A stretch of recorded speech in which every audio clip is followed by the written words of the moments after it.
Hello, my royal subjects. King Andrew here. Today's activity is inspired by Dr. And Rogers' research on place value, and in particular, the ability for students to be able to rename large numbers. Now, you may not deal with the large numbers that I'm dealing with, but you do need to know that 42 hundreds is the same as 4,200, or that 200 hundreds is the same as 20,000. This activity, called Royal Placemats, will help you practice exactly that. This game will involve building placemats for me, your highness, out of precious gems.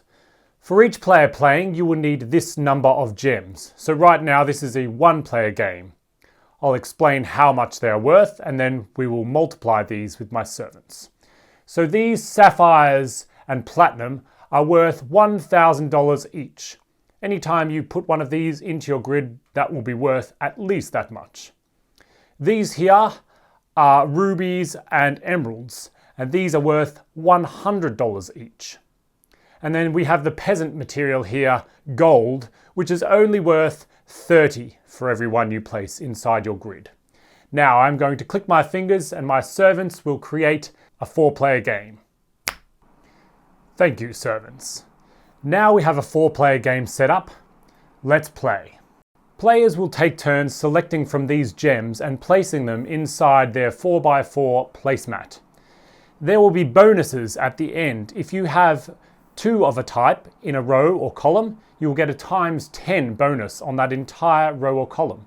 If you get 3 of a type, you will get a times 100 bonus. And if you get all 4 of the same tile, you will get a times 1000 bonus. On their turn, players will select 2 of one type of gem or 3 different types of gem. The exception to this are the first and second turns of the game. Because those players are at an advantage, the first player gets to take just 1 gem of any type. The second player must take 2 different types of gem, and then from then on, players will get to select 3 of any different types or 2 of the same type. So let's begin. Red will select 1 blue. The first gem placed must be in the top corner. Any other gems placed after this must be touching the initial gems being placed. So now blue's turn. They can select 2 different types, so they'll probably take the 2 most valuable. 1 and 2. Now, from now on, players can select 3 different types of gem or 2 of the same type.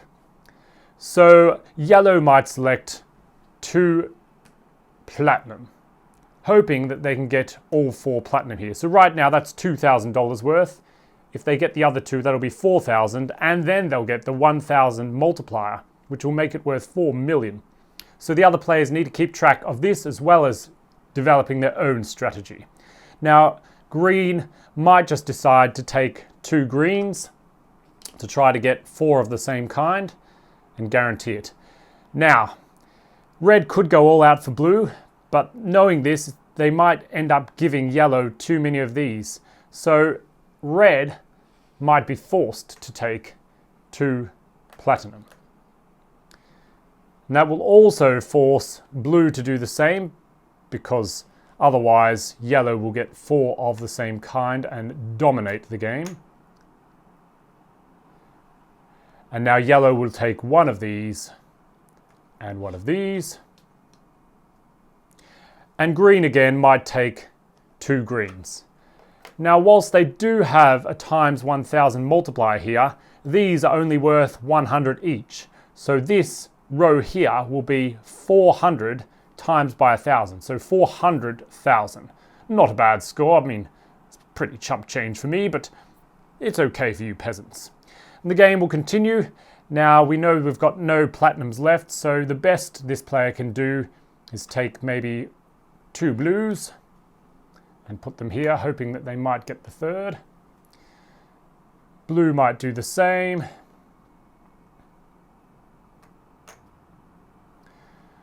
And then yellow will decide to take a blue, a green, and a red. Now these must be connected to a previously placed piece, so it could go here or here. And we will continue taking gems until there are none left. Now, because there are 15 gems per player and 16 spaces in your placemat, people will end up with gaps in their placemat at the end of the game. So if you have a gap here, this row and column will not score anything when the game ends.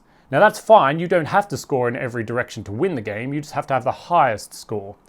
So we're back to green. Green's going for their all-green strategy. And now the players have noticed this. They probably don't want these greens, at least 2, to be available to green by the time we get around. So they might take 1, 1, and 1 here. So go 1 here, 1 here, and 1 here. They might take 2 greens. They'll take 1. Oh, they might take 2. And now green can only fill in their board with reds and yellows. So they might do that. Red's going to take 2 reds. Now, if you get to this point, you can't take 3 different types. So if you wanted a yellow and a red, you could only take 2 gems on your turn instead of 3. You can only take 3 if you're taking 3 different types. Now, I guess they'll take the reds. They'll take their 2 reds. And we'll get to the end scoring in just a second. They're going to take these because they realize there's going to be a shortage of red. But doing that's allowed red to get an entire row of reds. And now it'll just be placing 2 at a time to try to complete your grid.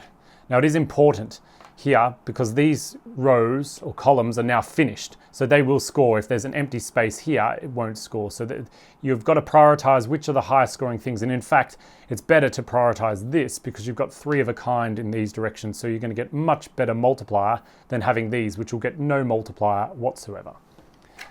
Green takes 2.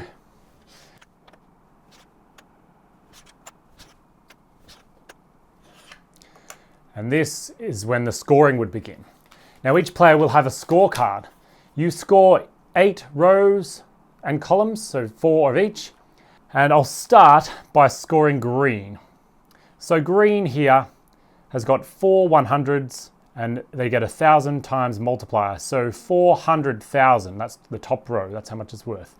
The next one, they've got still 400 because these are hundreds and these are, but they only get a times 10 multiplier. Now they don't get 2 times 10 multipliers, you just get 1 multiplier per row or column. So this will just be times 10. So 400 times 10 is 4,000. Here, 30, 60, 90, 120. So this is worth 120 times by 1,000, 120,000. This does not score. These don't score because they're empty. And then these will score the same as each other. So 100, 200, 230, 260, 260 and a times 10 multiplier because they've got 2 of a kind. So times 10 is 2,600 and another 2,600 for this column. And then you add up all those numbers and you'll get a total, and that will be green's score there.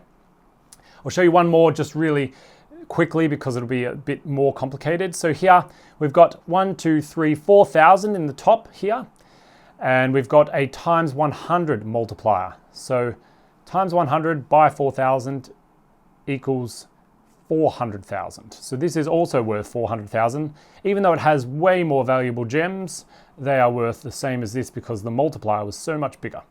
Here there's no score. Here it's a times 100 multiplier, so we've got 330. 330 times 100 equals 33,000. This will be the same because red is worth the same as green. Here we don't score. Here's going to be a terrible score with no multiplier. So 1,230 and 1,230. And then finally we've got here 2,200 times by 10, so 22,000. We add up all that, and that's yellow score. And once we do all that for each player, we can see who has created the greatest royal placemat. You can adjust this game very easily by making the values 3, 10, and then 100 for these ones. So just dividing each of the values by 10 to make the game a bit more accessible for those who aren't working in the tens of thousands or hundreds of thousands just yet. You can even reduce the multipliers if you like. If you own a Think Square kit, you have everything you need to play this game and 50 others. If not, you can purchase the printable peasant version, which includes a printable game board, pieces, extension questions, and scorecards. Enjoy!